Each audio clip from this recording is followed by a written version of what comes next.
Bueno, neumonía. Vamos a definirla, ver criterios de internación y pautas de tratamiento recomendadas.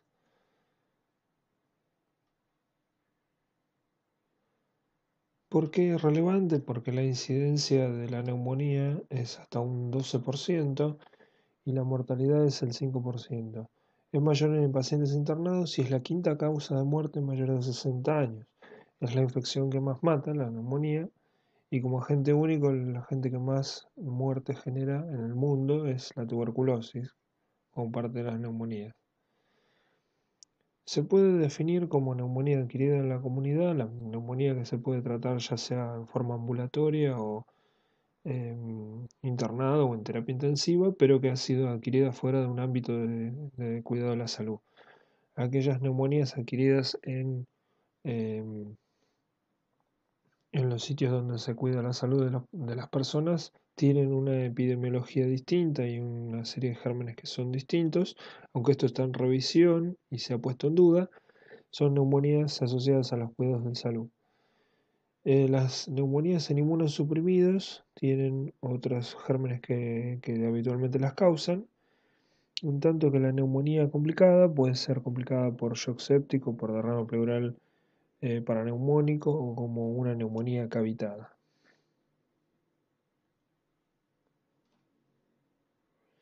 ¿Cómo se define la neumonía? Es una infección respiratoria baja que clínicamente puede tener, entre otras definiciones, criterios mayores y menores, con uno de tres criterios mayores, que es un infiltrado radiológico, que es un criterio compartido en la mayoría de las definiciones, con signos tóxicos de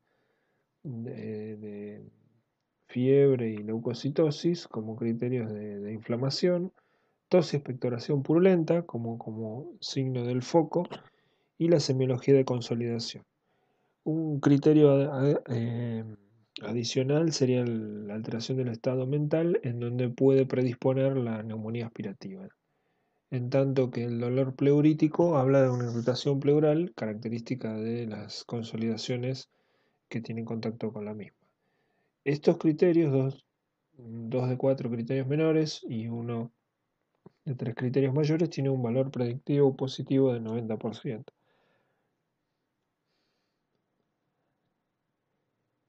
¿Qué gérmenes lo causan? A la cabeza el neumococo, después viene estáfilo, legionela, micoplasma, estáfilo, etc. Son los más frecuentes. Hay estudios en Argentina donde confirman más o menos estas epidemiologías. Quizás las atípicas tengan una incidencia mayor cuando uno las busca. Y es lo que justifica el tratamiento. ¿Cómo debemos tratarlas? Las guías dicen que hay que internar a los pacientes que tengan más de dos criterios de CURB 65, que es la edad de 65 años, la urea, la taquicardia y la taquipnea, y en esos pacientes es elegible la internación.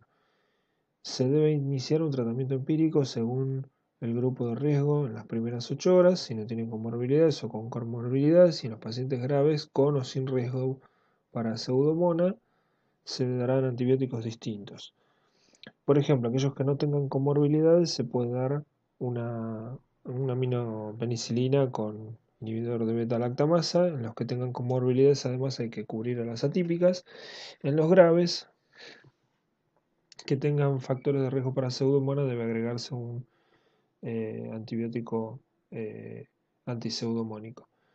La rotación a la vía oral en forma temprana, por lo menos 2 días sin fiebre, y vacunar a todo paciente que ha sufrido una neumonía. A todos los pacientes hay que aprovechar esa circunstancia para pedirles que dejen de fumar, aconsejarlos y eventualmente tratarlos. Y las guías del ministerio dicen aquellos pacientes que tengan signos o síntomas locales como tos, disnea, expectoración, dolor torácico, punta de costado, taquipneo, signos de foco pulmonar, como puede ser en la semiología, crepitantes, matidez o disminución de la entrada de aire, más síntomas generales como puede ser fiebre, escalofríos, confusión y taquicardia, con confirmación mediante una radiología de tórax con infiltrado lobar segmentario con o sin derrame. Hay que evaluar qué tan grave está y los criterios son los mismos del CURV: confusión mental, la frecuencia respiratoria más de 30 por minuto, la hipotensión, la edad de más de 65 años o la falla renal, si la tienen. Si no, es tan bueno dos criterios con o sin urea que son equivalentes. Si hay solamente un criterio de gravedad, se puede hacer manejo ambulatorio. Con dos hay que evaluar la necesidad de internar y siempre internar los que tengan más de tres criterios.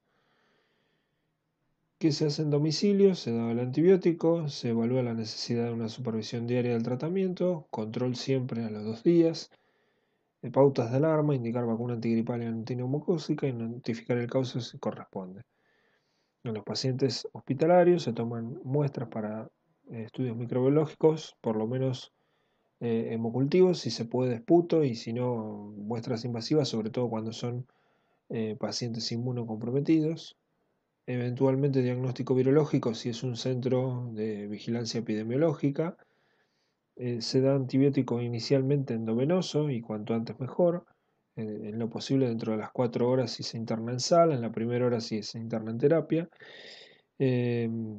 Si hace falta dar tratamiento antiviral, sobre todo antigripal. Al dar de alta la información sobre la enfermedad y los signos de alarma, vacunarlo y notificar el caso si corresponde. Por ejemplo, si hay circulación de virus de la gripe. Hay que avisarle a los pacientes como pauta de alarma que consulte si tiene fiebre persistente más de 3 días, dificultad respiratoria, si sigue con tos, aumenta la disnea, tiene trastornos del sensorio o lo evalúa o lo evidencia algún familiar, si aumenta la disnea, si tiene alteraciones del sensorio, si tiene intolerancia a líquidos, si altera la calidad del esputo o tiene más dolor torácico y si hay deshidratación. En esos casos tiene que consultar. ¿Y qué hacemos con las guías? Esto lo vamos a ampliar para que se vea bien.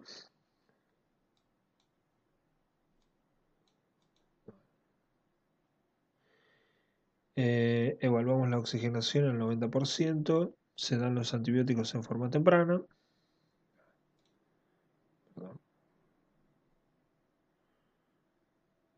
La selección del antibiótico es adecuada, la administración de la vacuna antigripal es alta, la necesidad de internación se evalúa bastante bien y el alta lo mismo. El switch de la terapia se hace en la mitad de los casos, lo mismo que la vacunación antigripal, y casi nunca le ofrecemos al paciente la posibilidad de dejar de fumar. Esto es muy infrecuente, 29%. ¿Qué hacemos con los inmunosuprimidos? Se realiza una placa de tórax y es diferente si tienen una placa normal o si tienen infiltrado focal o difuso. En los que tengan infiltrado focal, si están neutropénicos, se da antibiótico y según la respuesta a las 48 horas se avanza o no a la anfotericina y eventualmente a la toma de muestras invasivas. Si no está neutropénico, bueno, se dará el antibiótico según corresponda. Si el infiltrado es difuso y el paciente está neutropénico, lo mismo, hacemos antibiótico de alto espectro, y si tiene riesgo de neumonía por neumocistis, se agregarán TMS y corticoides. Si eventualmente en este caso hace falta, le haremos un método invasivo para el diagnóstico. Si no está neutropénico, también en estos casos usamos tratamiento para cubrir PCP. Si tiene una radiografía normal, se utilizará una tomografía para ver si tiene infiltrado difuso y local y actuar de la misma manera. Entonces, recordemos, ante un infiltrado difuso, si el paciente no está neutropénico, es decir, tiene un problema de los linfocitos, por ejemplo HIV, se da tratamiento para el PCP. Si es neutropénico, si por la inmunodepresión es por neutropenia, por ejemplo, porque ha recibido quimioterapia, en este caso se usan antibióticos de amplio espectro y eventualmente a las 48 horas se reevalúa como habíamos visto. ¿Qué le puede pasar a nuestros pacientes? Se puede cavitar la neumonía, sobre todo Staphylo y Klebsiella dan cavidades. Puede haber un derrame paraneumónico que se puede complicar o no, y eventualmente dar un empiema, ser un foco no drenado. y persistir los signos de toxicidad como fiebre, etcétera, puede evolucionar a shock séptico y necesitar sostén, ya sea para la parte hemodinámica, respiratoria o renal, falla multiorgánica, etcétera. Y puede haber enfermedad invasiva y coexistir, por ejemplo, una neumonía por neumococo con meningitis. Esos son casos graves, deben internarse de antibióticos a dosis máxima y eventualmente combinar vancomicina con un antibiótico beta-lactámico. Recordar entonces que la neumonía es la primera causa de muerte por infección. El principal predictor de muerte es la mala elección del antibiótico inicial. Si no elegimos bien el antibiótico inicial, el paciente tiene mayor chance de morirse por la neumonía. El tratamiento va a ser siempre empírico y siempre hay que contemplar los gérmenes más comúnmente implicados según el paciente y el contexto donde estamos. Los scores que sirven para predecir mortalidad, como el CURB y el IPS, nos permiten seleccionar los pacientes que deben atenderse en forma ambulatoria de los que se deben internar. El CURB 65 es muy sensible para encontrar a los pacientes que se deben internar y a los que se pueden seguir en forma ambulatoria. El IPS tiene mejor predicción. Las neumonías asociadas al cuidado de la salud en general pueden ser tratadas con los mismos antibióticos que las neumonías adquiridas en la comunidad cuando los cultivos son negativos. Los pacientes inmunosuprimidos deben ser tratados con antibióticos de amplio espectro y eventualmente requieren estudios invasivos para el diagnóstico. El derrame pleural asociado puede requerir toracocentesis, un avenamiento pleural o decorticación, y aquellos que tengan neumonías cavitadas van a necesitar tratamientos más prolongados. Los pacientes con sepsis necesitan sostén en terapia, ventilación mecánica, drogas vasoactivas, hemodiálisis, etc., según la falla de órganos que aparezcan con la sepsis.